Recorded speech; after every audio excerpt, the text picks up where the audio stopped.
Hello guys, so this is Saurabh Nayak and you are watching Ecobus Commerce with me, and today we are going to start our first journey of our first step into RRB vacancy, and the class will be for geography. तो geography से जुड़े जो चीजें हैं उससे उसको हम clear करेंगे। यहाँ पे बेसिकली जो ज्योग्राफी से जुड़े मिथ हैं, है ना, कि भैया ये बहुत ऐसा सब्जेक्ट है जिसमें पढ़ के नींद आती है। ऐसा कुछ नहीं होता। ये बहुत अच्छा सब्जेक्ट है। अगर आप हल्का सा इंटरेस्ट अपने आसपास के एनवायरनमेंट पे लोगे तो ये बहुत इजी और बहुत ही फ्रेंडली सब्जेक्ट है। ठीक है, आप इसको ऐसे भी ले सकते हैं कि आपने इसको बहुत अच्छे से पढ़ा है, बहुत अच्छे से सीखा है, बस आपको एक बार रिवीजन करने की जरूरत है।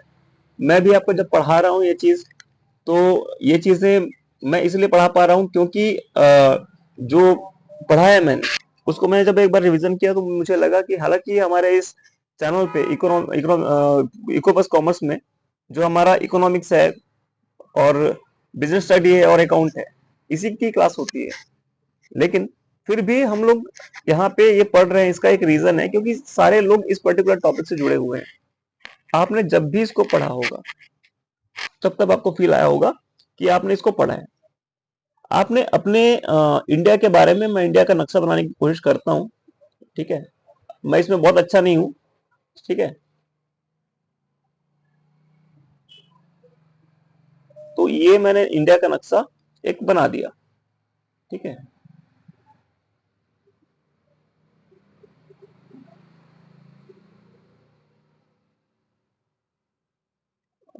ये आया, सॉरी, यहाँ पे थोड़ा सा गलती होगा, पहली बार आप बनाएंगे आपसे भी गलती होगी, ठीक है।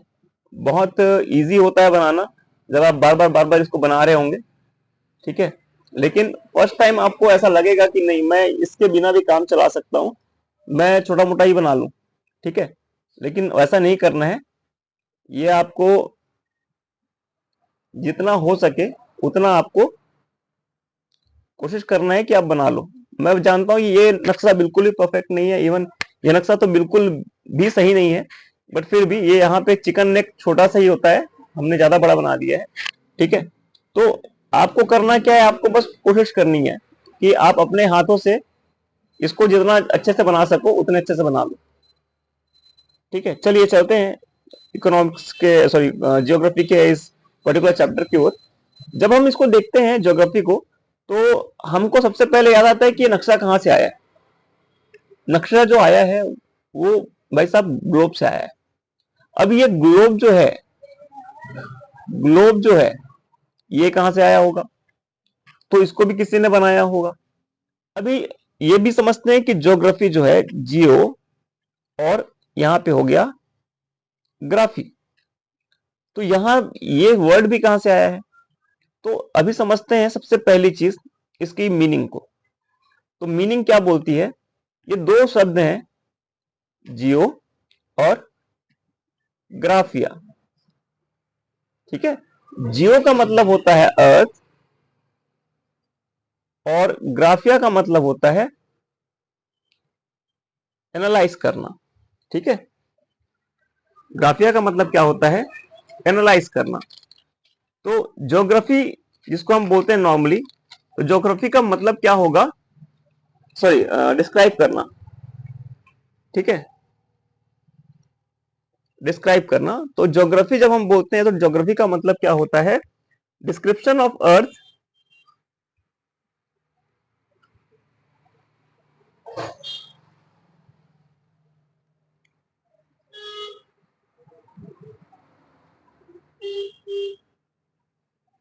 कॉल्ड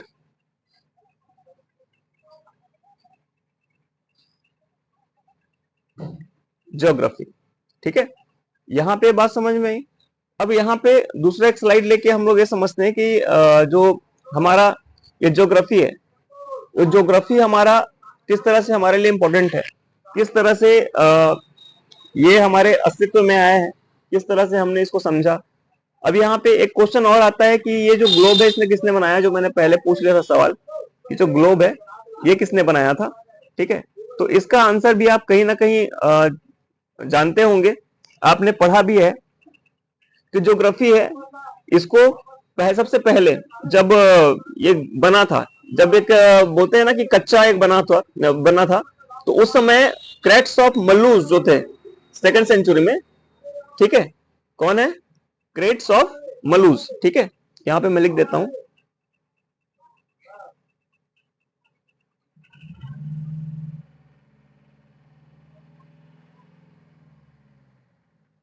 क्रेट्स ऑफ मलूज, इन्होंने इसको डिजाइन किया था, लेकिन वो एक कंप्लीट ग्लोब बना नहीं पाए थे, ठीक है, कंप्लीट ग्लोब किसने बनाया था, बाद में जब और इस पर रिसर्च हुआ तो मार्टिन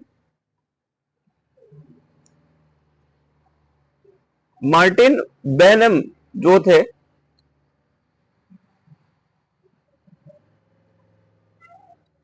मार्टिन बेहम एम, ठीक है, इन्होंने 1492 में इसको डिजाइन किया था, ग्लोब को डिजाइन किया था, ठीक है। तो यहां पे दो चीजें उभर के सामने आ रही है। फर्स्ट चीज जो आपका है, ग्लोब का मतलब होता है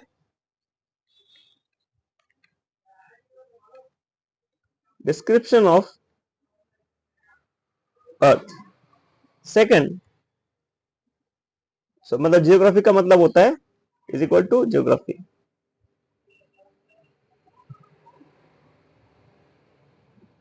ठीक है। और सेकंड जो है, globe was invented by Martin Behaim, शायद मैंने फिर से स्पेलिंग गलत करी है, बेहम, ठीक है, इन 1492, ठीक है। ये दो चीजें आपकी क्लियर हो गई। थर्ड चीज जो आपका ग्लोब से रिलेटेड है, एक ग्लोब ले लेते हैं, ऐसी एक सर्कल बना लेंगे, हालांकि मैं ऐसा एकदम एक राउंड जो सर्कल है वो मैं बना सकता हूं बनाने के लिए, लेकिन अर्थ वैसा दिखता है नहीं, ठीक है, अर्थ कहीं से चपटा है, कहीं से उठा हुआ है, तो ये जो सर्कल है वो एक्चुअली अर्थ को डिस्क्राइब नहीं करता, एग्जैक्ट सर्कल जो है वो अर्थ को डिस्क्राइब नहीं करता। अब ये जो सर्कल है ये हमारा कोर है ना, इसको अपन आंतरिक भाग बोल देते हैं, इंटरनल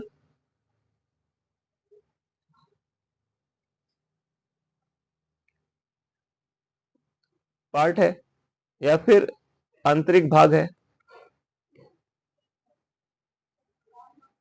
ठीक है। अब एक्सटर्नल पार्ट क्या है अर्थ का, हमारे जो हमारे कहीं से पहाड़ होंगे, है ना, कहीं पे नदियां होंगी, कहीं पे समुद्र होंगे, तो इस तरह से ऐसे से करके ये बना हुआ है, इसको अपन क्या बोलते हैं, इसको अपन बोल देते हैं सतह, क्या बोलेंगे, सतह बोलेंगे, जहां पे हम लोग पैर रखते हैं, जहां पे चल रहे हैं, जहां पे सड़कें हैं, जहां पे हमारे घर हैं, ये वो वाली सतह है।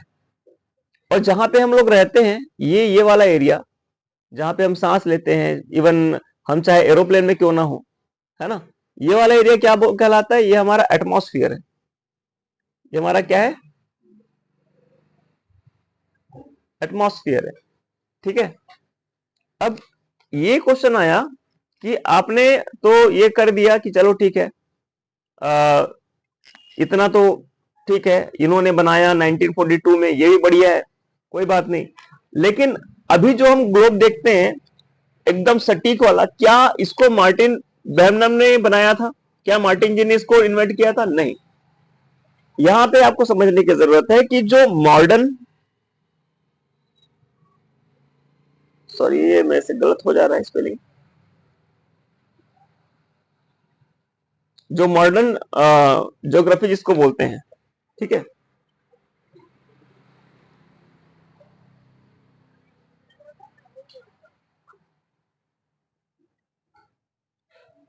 फादर ऑफ मॉडर्न ज्योग्राफी, फिर से गलत किया मैंने, बहुत दिन बाद क्लास लेने का एक असर ये भी आता है, ठीक है, father of modern geography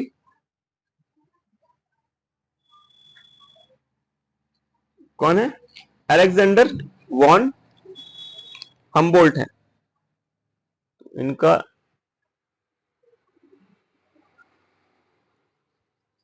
spelling में कोई दिक्कत हो सकती है। अलेक्जेंडर वॉन हम्बोल्ट, या फिर इसको मैं हिंदी में कर देता हूं ताकि मुझे भी क्लियर रहे कि मैंने सही लिखा है। ठीक है,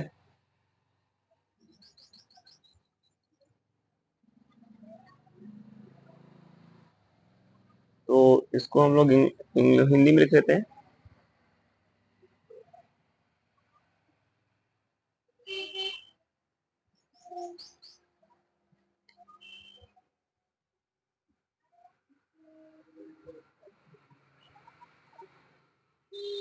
वॉन हम्बोल्ट। ठीक है, ये भाई साहब थे जिन्होंने मॉडर्न जो आप ग्लोब देखते हैं, मॉडर्न जो ज्योग्राफी आप पढ़ते हैं, उसको बनाया था, उसके बारे में रिसर्च करी थी। ठीक है, ये कुछ चीजें हो गई। अब आगे देखते हैं, आगे समझते हैं कि जो हमारा नॉर्मल ज्योग्राफी है उसमें पार्टिसिपेशन अगर हमको करना है तो किस किस तरह की चीजें पढ़नी पड़ेंगी। तो भारत का एक सामान्य परिचय आपको लेना पड़ेगा।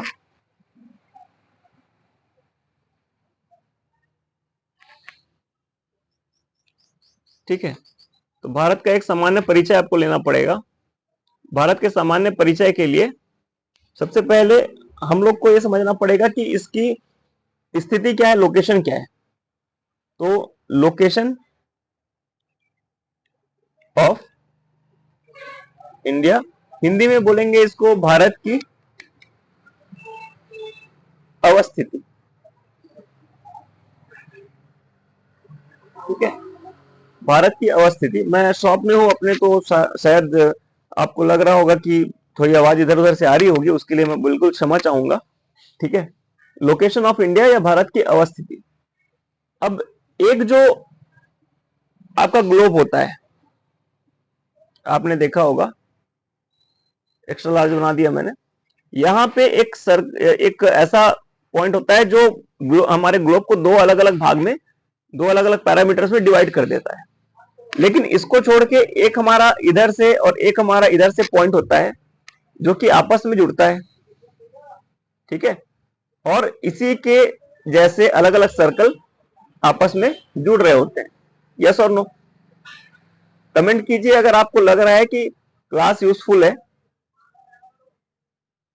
ठीक है, इसको और इंप्रूव कैसे किया जा सकता है ये बताइएगा। तो इस तरह से कुछ लाइंस होती है। ठीक है, अब ये जो लाइंस है 1990, जो आपके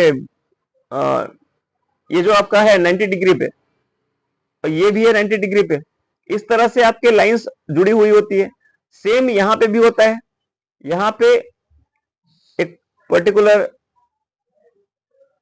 डिस्टेंस में इस तरह से भी लाइन बनी रहती है। अब यहां पे इंडिया को खोज पाना थोड़ा सा मुश्किल हो जाता है।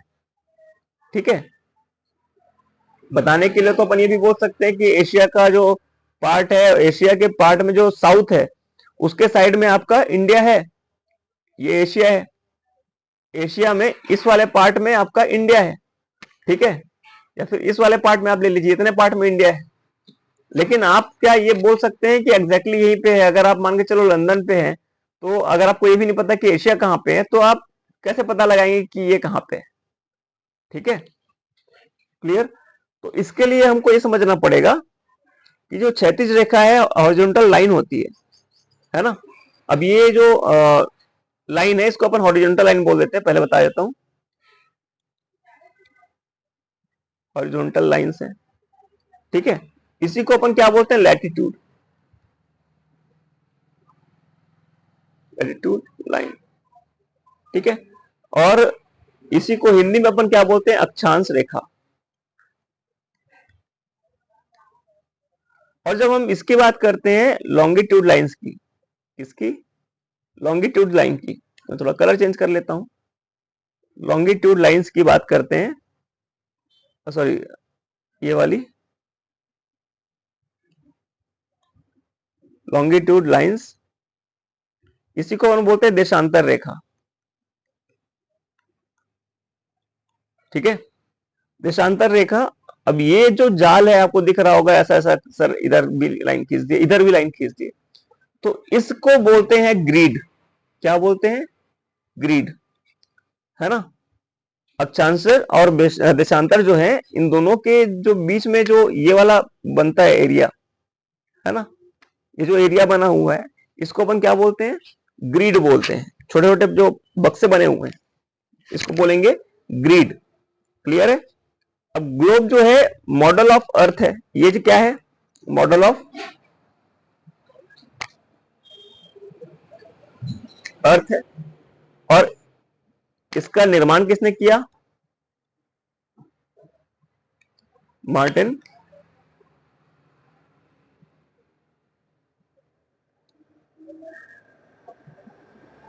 ग्रैहम ने किया।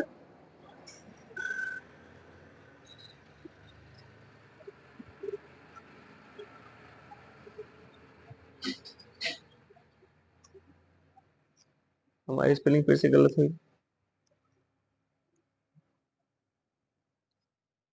ठीक है, तो हमने ले लिया, ग्रैहम ने किया था। ठीक है, ये हमको याद रखनी है। अब समय का निर्धारण जो होता है वो होता है आपके देशांतर रेखा के कारण। ठीक है, देशांतर रेखा में क्या होता है? समय का निर्धारण होता है। ये भी क्वेश्चन पूछा जा सकता है ना। और जलवायु का निर्धारण कैसे होता है? लैटिट्यूड लाइंस के, यानी कि अक्षांश रेखा के कारण किसका ये होता है? जलवायु का निर्धारण होता है।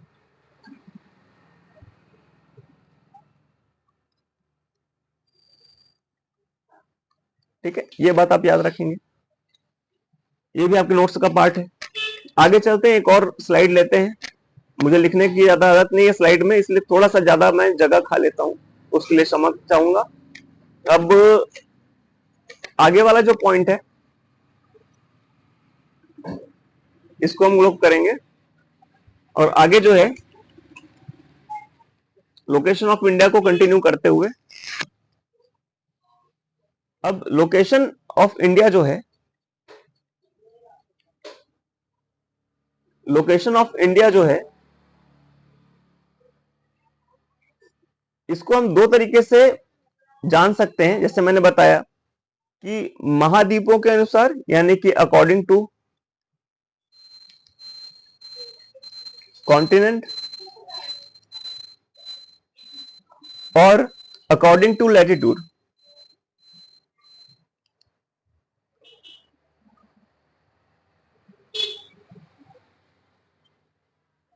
And longitude. ठीक है, अब यहां पे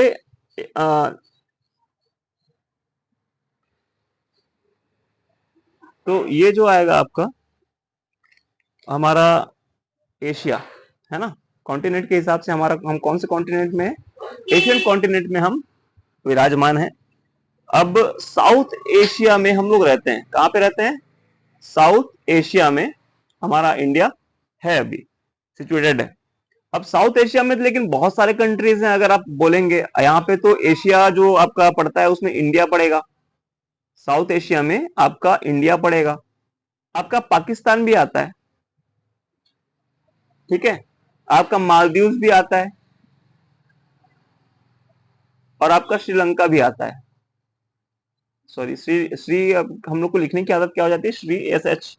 ठीक है, लेकिन ये लोग एस एच नहीं लगाते, so they are fixing S R I, S R. तो यहाँ पे हमारा आएगा, 1 सेकेंड ले लेते हैं मार्कर एक, श्रीलंका, एस आर आई।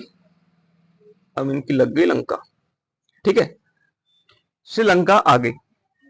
अब यहाँ पे जब हम बात करेंगे according to latitude and longitude, how we measure India's location, तो यहाँ पे हम लोग एक और ग्लोब बनाते हैं। स्फेरिकल रहता है थोड़ा सा, है ना, तो ऐसा बना लेते हैं। अब यहाँ पे ये जो है और ये जो है, ये 90 डिग्री बोलते हैं इसको। ठीक है, और ये जो इक्वेटर आता है, क्या इक्वेटर आता है, ये किस में रहता है, 0 डिग्री पे। ठीक है, अब 0 डिग्री के ऊपर जो है और 0 डिग्री के नीचे जो है, इन दोनों को हम लोग अलग अलग पे रखते हैं, है ना। अभी इसको टोटल हम लोग ऐसे 4 भाग में डिवाइड करते हैं, 4 भाग में डिवाइड करते हैं। ठीक है, तो इसके हिसाब से हम लोग इसकी जो दिशा होती है, नॉर्थ, ईस्ट, वेस्ट, साउथ, इस तरह से हम इसको डिवाइड करते हैं। ठीक है, अब इंडिया में हमारा जो ये जो लोकेशन है, ये हमारा नॉर्थ पे लोकेटेड है। ठीक है, हमारा कहां पे लोकेटेड है, नॉर्थ पे लोकेटेड है, उत्तर में लोकेटेड है। ठीक है, तो इस तरह से हम लोग उसको डिवाइड करते हैं। इंडिया जो हमारा लोकेशन आएगा वो एक और स्लाइड ले लेते हैं, उसके बाद समझते हैं इसको अच्छे से।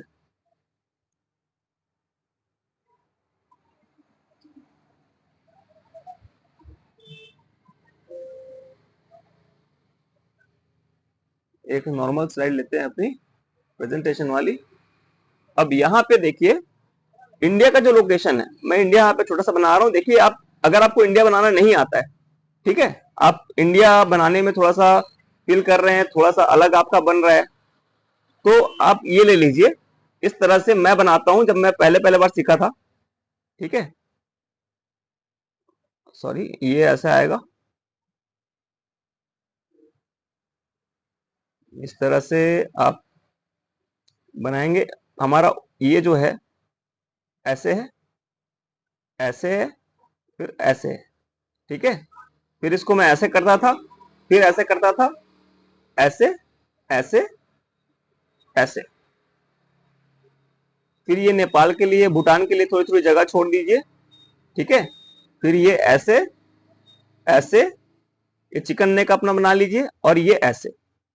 बहुत ज्यादा डिफिकल्ट नहीं होता, हालांकि ये बच्चों जैसा लग जरूर रहा है, लेकिन हमको इसमें जो हमारी लोकेशन है वो खराब नहीं होनी चाहिए। ये थोड़ा सा मैंने छोटा कर दिया, जब मैं बनाता हूँ इस तरह से इसको बनाता हूँ। तो ऐसे आप बना सकते हैं, नो इशू, है ना। तो इस तरह से आप अपना छोटा सा अच्छा खासा नक्शा, या जिसको मैप बोलते हैं, वो आप क्रिएट कर सकते हैं। अब यहाँ पे देखिए, ये जो आपको दिख रहा है ना, ये आपका 37 डिग्री 6 मिनट है। ठीक है, नॉर्थ में 37 डिग्री 6 मिनट नॉर्थ में। जो डिग्री है 1 घंटे की होती है, 1 डिग्री, और ये उसके बाद जो बचता है उसको बस मिनट में लिख लेते हैं, तो यहाँ पे 6 मिनट है। ठीक है, अब ये आएगा इस तरह से, इस तरह से जा रहा है ये लाइन। अब यहां पे भी एक लाइन गुजरती होगी इस पर्टिकुलर कोने पे, जहां पे ये जो ऐसे ऐसे निकला हुआ है, ऐसे निकला हुआ है। ठीक है, यहां पे इस कोने पे, तो यहां पे भी एक लाइन बनती होगी, है ना। तो ये जो लाइन है, ये लाइन आपकी आती है 68 डिग्री 7 मिनट ईस्ट पे। ठीक है, 68 डिग्री 7 मिनट ईस्ट पे। अब ये जो आपका पड़ता है, ये वाला पॉइंट, ये वाला पॉइंट आपका पड़ता है 23 1/2 डिग्री नॉर्थ।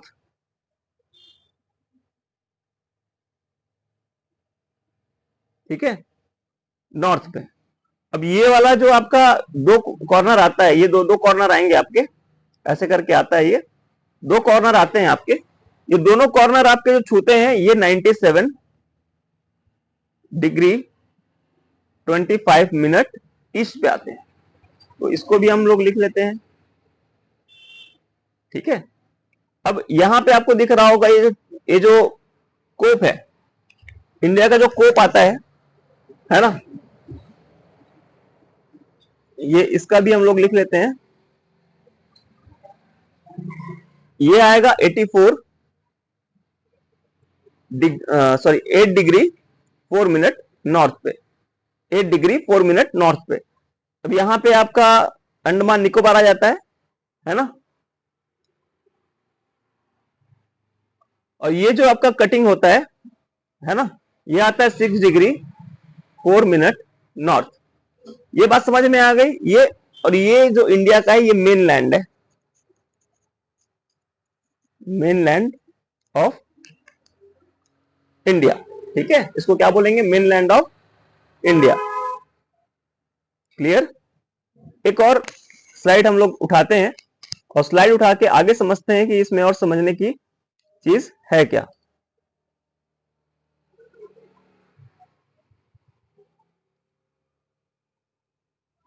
अब यहां पे भारत का जो अक्षांशीय विस्तार है, यानी कि लैटिट्यूडनल एक्सटेंशन जिसको बोलते हैं,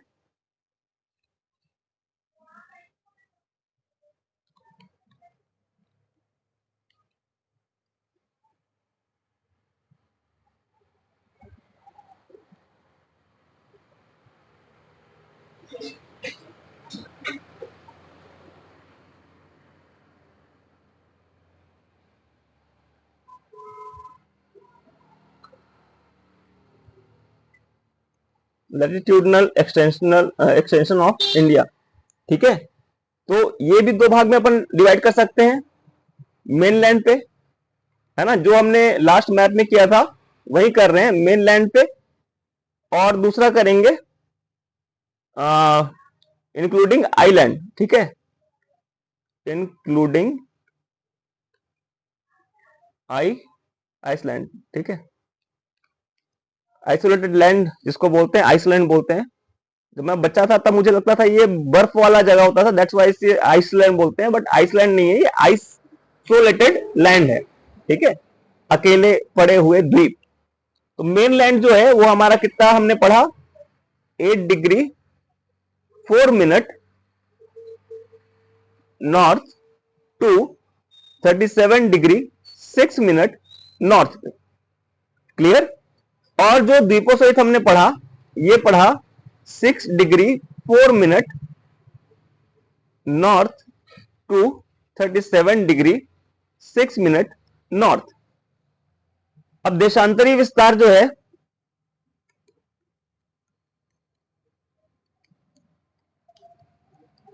इसको सारा आप नोट्स बनाइए अपने साथ साथ में, क्योंकि मैं भी नोट्स बनाता हूं अभी भी। ठीक है, मैं भी पढ़ाई कर ही रहा हूं, ऐसा नहीं है कि मुझे सारे याद है। मैं पढ़ता हूं और आपको पढ़ाता हूं।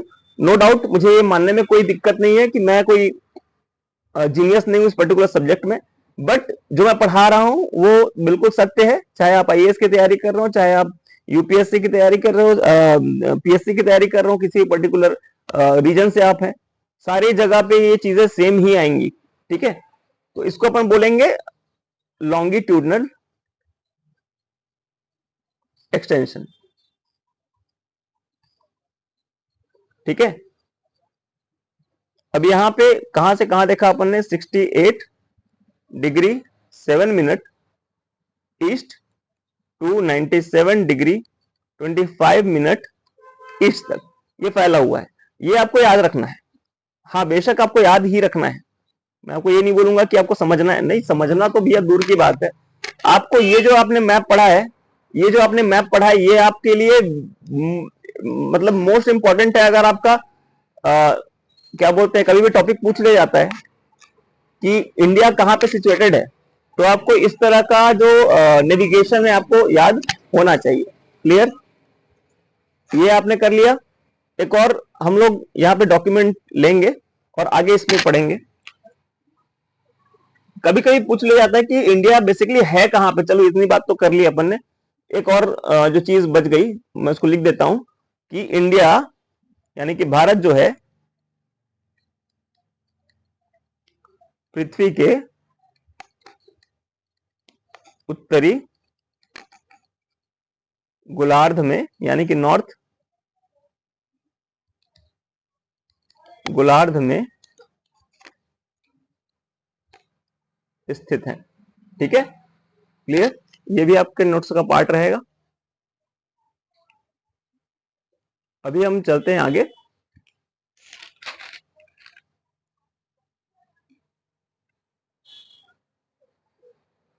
इंडिया का नक्शा फिर से बनाएंगे।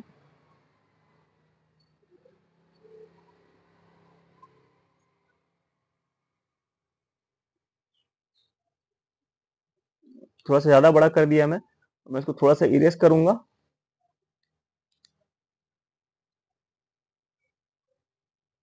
पूरा ही कर देता हूं ताकि नया एक छोटा सा नक्शा बना सकूं। ठीक है, आप भी, आपके पास कॉपी है तो कॉपी में आप अच्छा खासा नक्शा बना सकते हैं। यहाँ पे मुझे थोड़ी सी दिक्कत होती है। ठीक है, तो भारत के पड़ोसी देश व उनकी अंतरराष्ट्रीय सीमाएं। ठीक है, तो ये इंडिया है।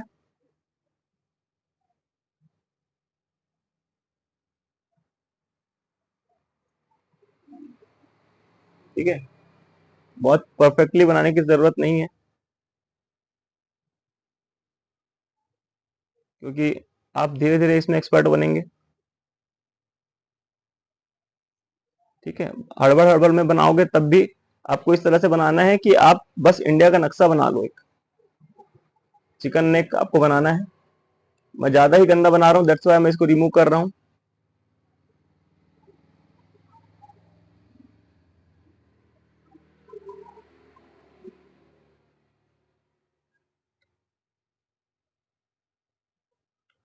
थम्स अप कर दीजिए अगर आपको क्लास अच्छी लग रही है, लाइक कर दीजिए, सब्सक्राइब करते जाइएगा हमारे चैनल को। ठीक है, हमारे चैनल में वैसे भी सब्सक्राइबर कम है बहुत। तो अच्छा, टेलीग्राम चैनल में अगर आप जुड़ना चाहें हमसे, तो आपको लगता है कि आपको किसी पर्टिकुलर चीज में हमारी हेल्प चाहिए हो सकती है, तो आप बिल्कुल हमारे चैनल से जुड़ सकते हैं। ठीक है,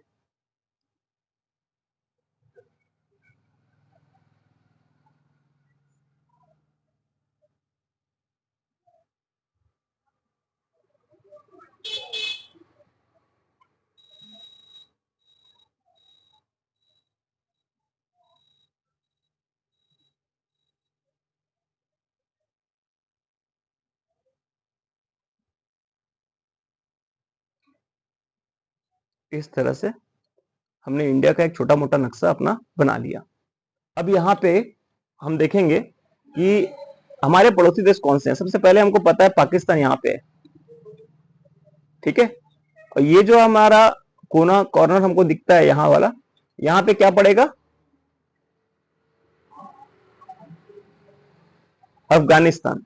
ठीक है, अब यहाँ पे हमारा, हम सबको पता है, चाइना है, और जो तिब्बत है वो चाइना ने ले लिया है। ठीक है, इसलिए तिब्बत का अलग से जिक्र हम लोग नहीं करेंगे। नेपाल यहाँ पे है, इस पर्टिकुलर कॉर्नर पे। ठीक है, और ये वाला जो कॉर्नर है, ये वाला भूटान का है। ठीक है, ये जो आपका आता है, ये म्यांमार का आता है। ठीक है, और ये जो आपका एरिया दिखता है, यहाँ पे क्या स्थित है? बांग्लादेश। बांग्लादेश। क्लियर? यहाँ पे जो नारियल आपको दिखता है, ये आपका है श्रीलंका।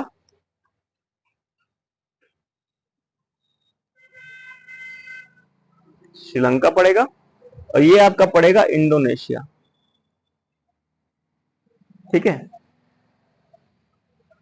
यहाँ पे आपका मालदीव आ जाता है, छुटकू सा। ठीक है, इतने हमारे कंट्रीज हैं जो हमारे अगल बगल में चिपके हुए हैं। तो हमारे कितने कंट्रीज हैं? यहां से काउंट करते हैं, 1, फिर पाकिस्तान 2, अफगानिस्तान 3, चाइना 4, नेपाल 5, भूटान 6, म्यांमार 7, श्रीलंका 8, और Indonesia 9। So there are 9 countries which is situated, uh, which shares boundaries with India. अब कोई लैंड बाउंड्री शेयर करते हैं, और जैसे श्रीलंका है, मालदीव है, इंडोनेशिया है, ये हमारे जो सी रूट्स हैं, है ना, जो सी बाउंड्री है, वो सी बाउंड्री शेयर करते हैं हमसे। तो बाउंड्री शेयर करने वाले कंट्रीज में हमारे पास ये 9 देश हैं। ठीक है, अब यहाँ पे इसको हम बाइफरकेट करेंगे कि कौन सी कंट्रीज हमारे यहाँ लैंड बाउंड्री शेयर करती है, और कौन सी कंट्रीज लैंड और सी बाउंड्री दोनों शेयर करती है। इस तरह से हम इसको बाइफरकेट कर सकते हैं। तो चलिए करते हैं इसको। तो भारत के स्तर से लगे हुए देश। ठीक है,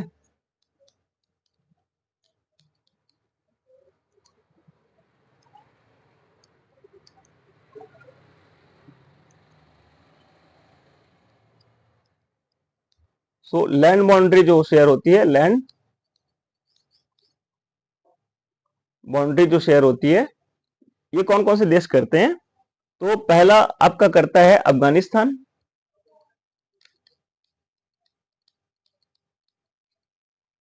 सेकंड जो आपका करता है वो नेपाल, थर्ड आपका करता है वो भूटान, केवल लैंड बाउंड्री शेयर करते हैं। उसके बाद चौथा है आपका तिब्बत। ठीक है, अब दूसरा जो है आपका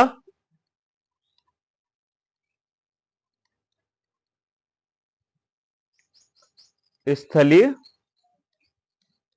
व जलीय सीमा वाले राष्ट्र जो है, लैंड एंड वाटर बाउंड्री। ठीक है, लैंड और वाटर बाउंड्री जो शेयर करते हैं, ऐसे कौन कौन से कंट्रीज हैं? पहली कंट्रीज हमारी होगी पाकिस्तान। ठीक है, ये जब मैं तिब्बत लिख रहा हूं तो तिब्बत का मतलब चाइना ही है, चाइना से हम डायरेक्टली जुड़े हुए थे नहीं कभी, तो जो तिब्बत है इसको चाइना ने एक्वायर कर लिया, तो ये तिब्बत जो लिख रहा हूं ये चाइना ही है। ठीक है, तो कंफ्यूज मत होना। पाकिस्तान स्थलीय और जलीय सीमा में, दूसरा है बांग्लादेश, तीसरा आपका आएगा म्यांमार,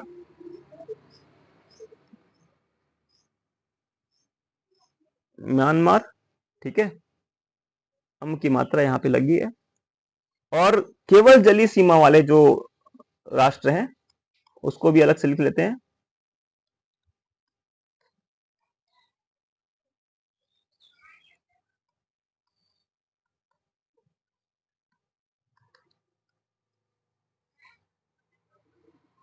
मेरी राइटिंग बहुत गंदी बनती है, प्लीज इसके लिए कमेंट कीजिएगा आपकी राइटिंग कैसे बनती है। ठीक है, बहुत इससे तो अच्छी बनती होगी ऑब्वियसली, बट मेरी राइटिंग जो है कॉपी में अच्छी बनती है, लेकिन यहाँ पे मुझे पेन टैब में वर्क करने का आदत नहीं है, दैट्स व्हाई ये कुछ ज्यादा ही आपको गंदी दिख रही होगी। आगे चलते हैं, इसमें पहला जो आपका आएगा म्यांमार आएगा, सॉरी मालदीव आएगा। ठीक है, फर्स्ट नंबर। सेकंड नंबर जो है आपका आएगा बांग्लादेश आएगा, सॉरी बांग्लादेश नहीं आएगा, श्रीलंका आएगा। फिर से मैंने गलत लिखा, इसको इरेज करता हूं ताकि आप ये ना बोलें कि मैं ज्यादा ही गलती करता हूं।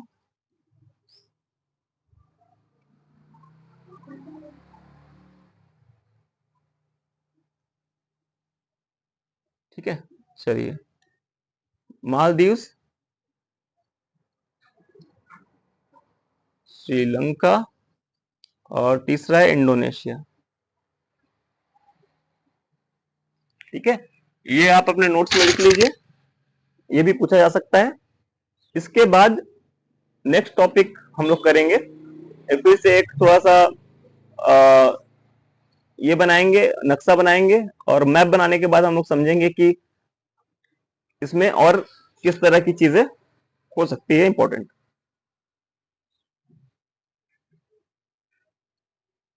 तो ये रहा इंडिया का नक्शा।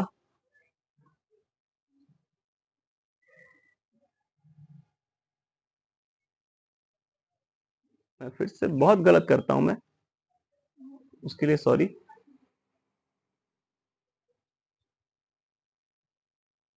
ठीक है, चलिए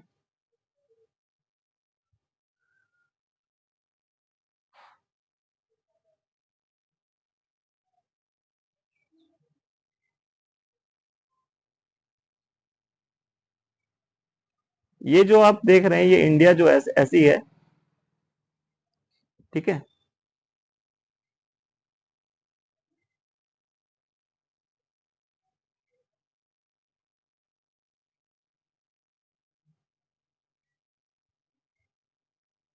थोड़ी सी ऊपर नीचे हो सकती है, थोड़ी सी मतलब क्या पूरी ऊपर नीचे है, बट फिर भी हमारे एक ओवरऑल कॉन्सेप्ट क्लियर करने के लिए हम इसको बना रहे हैं। ठीक है, अब ये जो यहां से यहां तक आपको दिख रहा होगा ये सारे लैंड बाउंड्रीज वाले हैं। ठीक है, ये जो इधर आएगा ये वाला एरिया, अब ये वाला जो एरिया ये पूरे सी बाउंड्री वाले जो राज्य हमको राष्ट्र हमको मिलते हैं वो वाले। ठीक है, अब ये जो ऊपर वाले हैं लैंड लॉक बाउंड्रीज कहलाएंगे, ऊपर वाले लैंड लॉक बाउंड्री है, और ये जो नीचे वाले हैं ये कोस्टल बाउंड्री यानी कि तटीय सीमा या जलीय सीमा जिसको बोलते हैं, कोस्टल बाउंड्री यानी कि जलीय सीमा, और इसको तटीय सतह सीमा, सतही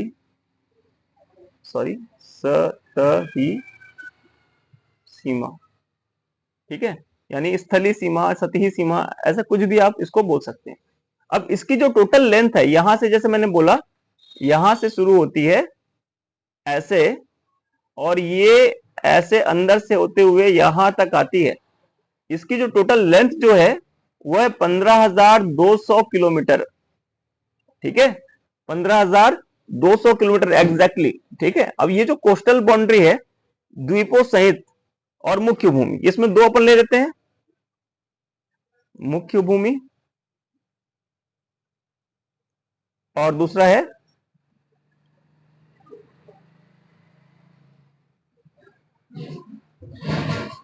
द्वीपों सहित। तो जो मुख्य भूमि है इसका आपको पड़ेगा 6,100 किलोमीटर, ठीक है, और जो द्वीपों सहित अगर लेते हैं इसको 7,516.6 किलोमीटर, ठीक है। ये भी पूछते हैं कभी कभी, इसको आप याद रखेंगे। कल हम लोग पढ़ेंगे भारत की स्थलीय सीमा कितनी होती है, ठीक है, भारत की स्थलीय सीमा के बारे में हम लोग कल पढ़ेंगे। अब ये जो आपके नोट्स हैं ये आप बना लीजिए, अलग से इसके नोट्स मैं शेयर नहीं करूंगा। अगर आपको शेयर चाहिए इसका तो हमारा टेलीग्राम चैनल ज्वाइन कर लीजिए, और वहां पे आप बोल सकते हैं कि आपको जो नोट्स हैं वो चाहिए, ठीक है, तो मैं इसको शेयर कर दूंगा। अदरवाइज मुझे नहीं लगता शेयर करने की जरूरत है ना, आप इसके नोट्स खुद ही बनाइए तो ज्यादा बेस्ट है, ठीक है। थैंक यू सो मच, आज की क्लास यहीं पे एंड होती है। और इसके साथ में आपको जो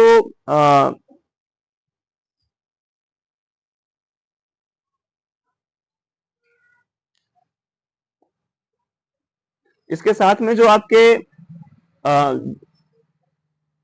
इसके साथ में जो आपके आगे वाले जो टॉपिक्स हैं वो सारे हम लोग करेंगे। वो करेंगे भारत की स्थलीय सीमा में जो कंट्रीज आते हैं और उन कंट्रीज को जो राज्य हमारे छूते हैं, ऐसे राज्यों के नाम, और जो भारत पाक बॉर्डर, और जो आपका इंडोनेशिया का बॉर्डर कहाँ पे टच करता है, श्रीलंका का बॉर्डर कहाँ पे है, कितना डिस्टेंस है, ये सारी चीजें हम लोग आगे आने वाले उसमें कवर करेंगे। Thank you so much for watching, और सब्सक्राइब करते जाइएगा, कमेंट कीजिए अगर आपको किसी भी तरह की कमी लग रही है क्लास में, कोशिश करेंगे कि पूरा कर सके। Thank you so much.